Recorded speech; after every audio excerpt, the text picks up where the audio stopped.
The Red Cross is hosting a photo exhibition highlighting the humanitarian plight of migrants. Forensic specialist Neil Morris joins us to discuss the difficulty they have in identifying migrants who have passed on. Neil, good morning. Good morning. And thanks for your time this morning. So explain to us exactly what the issues are and what is the plight of these migrants, especially those trying to find missing relatives. Well, the challenge is communication from our side. South Africa has a number of unidentified individuals who are in our mortuaries. We've seen a number of news reports and research that shows that there are large numbers of unidentified individuals that are not being found by their families. And our point of departure is that families throughout the continent and migrants' families are looking for the individuals in South Africa. We have a challenge in linking those family members to the unidentified individuals throughout the continent, be it in South Africa or be it in Europe. And we've decided in South Africa that a project needs to happen to assist with communication and the flow of information from the families through to authorities on the South African side.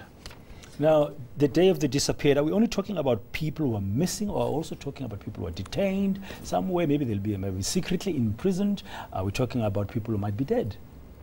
Yes, all of the above, I think. It is a challenge for governments and people across borders for communication to happen.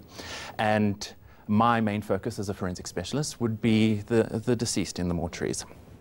And coming from my background as a forensic specialist in South Africa and a lecturer, I feel that we can effect some change in South Africa. What kind of change would that be?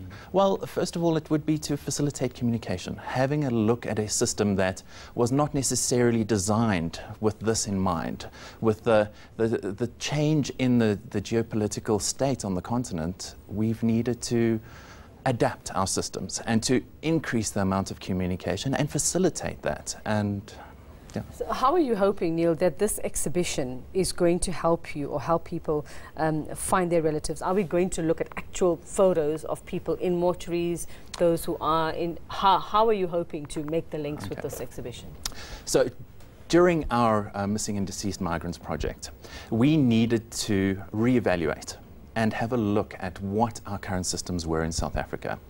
We went in as the ICRC and offered advice to the Johannesburg mortuary through Professor Janine Vellemer, and we came up with a whole bunch of standard operating procedures to review cases of unidentified individuals.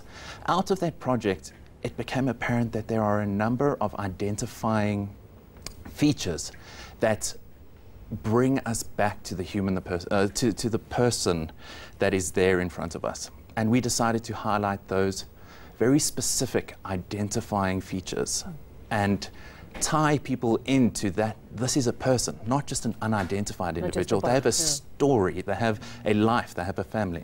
So the overarching then purpose of your drive, there would be about dignity for the Yes, dignity for the deceased and dignity for the family. For them to have a place, a person, a time, just the information, not this ambiguous loss of not knowing where their loved one is. Closure. It's closure for them. Yes, closure. Okay, so how difficult do you think it's going to be? Because already you've mentioned that because of the lack of communication, you've mentioned that you've had to make some changes in terms of the system. But I mean, going into this now, into this exhibition and beyond, do you think it's going to make it any easier for you guys? Yes, I think every little step in the right direction makes one family's loss.